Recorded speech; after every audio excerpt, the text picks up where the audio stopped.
Hello बच्चों, अब हम शुरू करने जा रहे हैं चैप्टर फर्स्ट, क्लास 10th।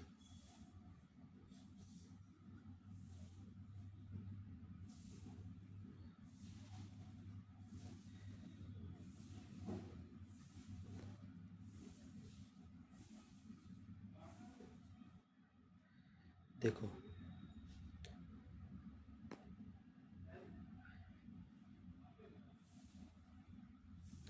सबसे पहले अपने को क्या करना है, भाज्य, भाजक और शेषफल बताना है क्या होता है। जैसे अपने 246 में 82 का डिवाइड करके देखें। इसमें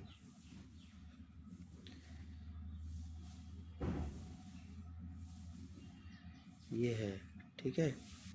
इसमें अगर अपने डिवाइड करें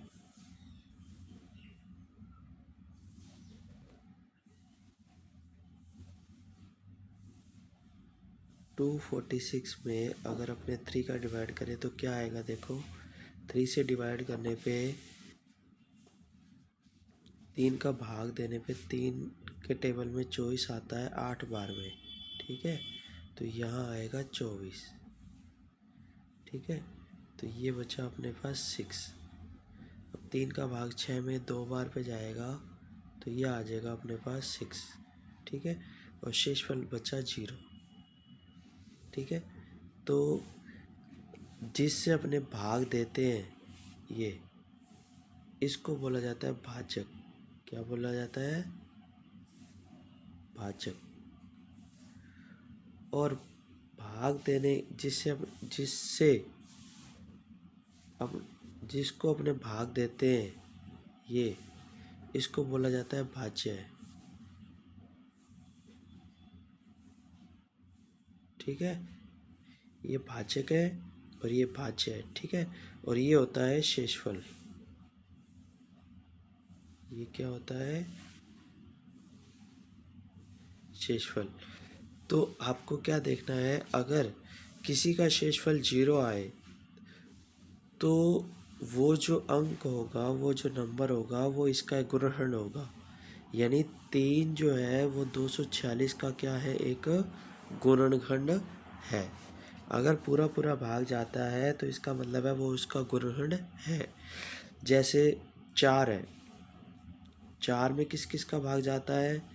1 का, 2 का और 4 का। 6 में किस किस का भाग जाता है?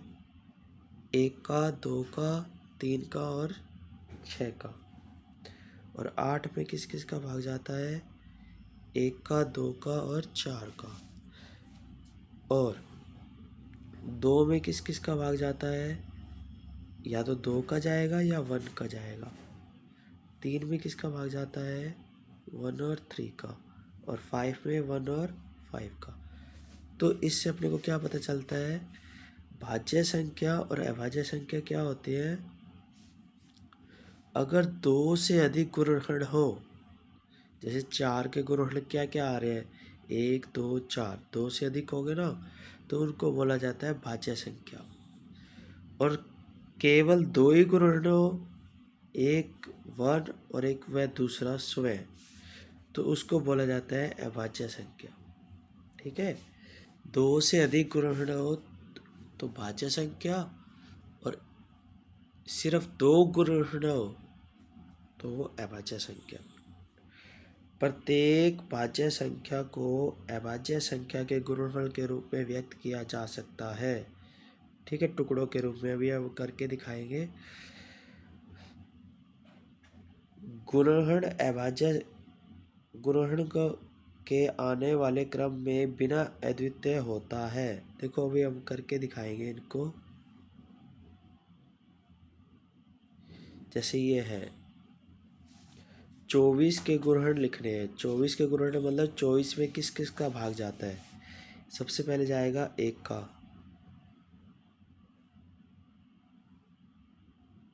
सबसे पहले किसका जाएगा? 1 का।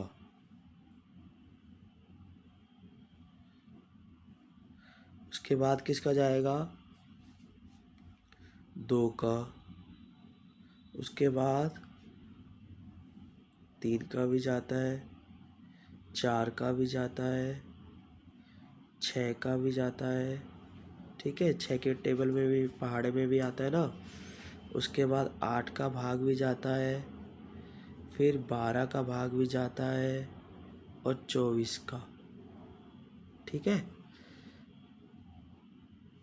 अब 36 के लिखेंगे तो 1 का भाग भी जाता है, 2 का भाग भी जाता है, 3 का भाग भी जाता है, 4 का भाग भी जाता है, 6 का भाग भी जाता है और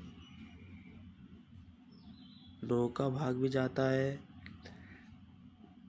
12 का भाग भी जाता है, 18 का भाग भी जाता है और जाता है 36 का। ये इसके गुणनखंड हो गए, ठीक है। अब अभाज्य गुणनखंड क्या होते हैं? अभाज्य गुणनखंड वही जो किसी के टेबल में नहीं आए। तो इसको अपने कैसे करेंगे?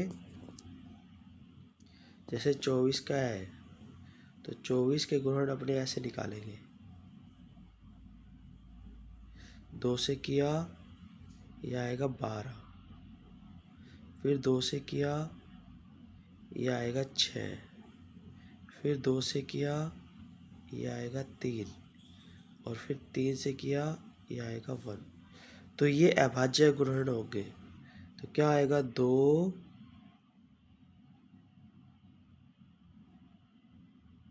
ठीक है, फिर 2, फिर 2 और फिर 3, यानी 2 और 3 होंगे, ठीक है।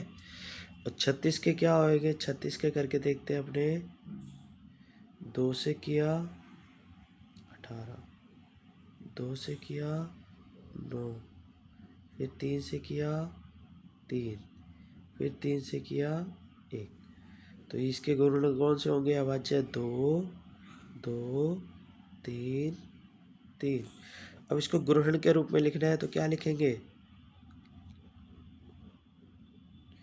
2 गुना 2 गुना 2 गुना 3